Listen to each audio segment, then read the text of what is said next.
कामधंदा येत नाही, तू दिसायला चांगली नाहीस, चांगले वागत नाहीस, यासह माहेरून फायनान्सचा व्यवसाय करण्यासाठी 5 लाख रुपये घेऊन ये, अशी मागणी करून छळ होत असल्याची तक्रार विवाहितेने भरोसा सेलकडे केली आहे। या प्रकरणी सेलू पोलीस ठाण्यात विवाहितेच्या फिर्यादीवरून 7 जणांवर गुन्हा दाखल केला आहे।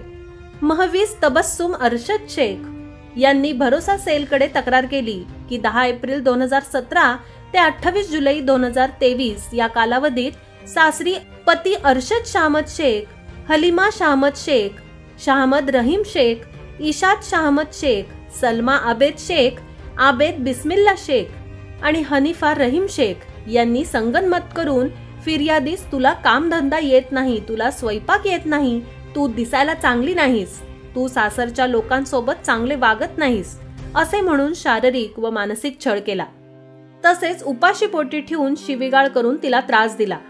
पतीने तू माहेरून फायनान्सचा व्यवसाय करण्यासाठी 5 लाख रुपये घेऊन ये, असं म्हणून शिवीगाळ व मारहाण केली। तसेच जिवे मारण्याची धमकी देत घराबाहेर हाकलून दिलं।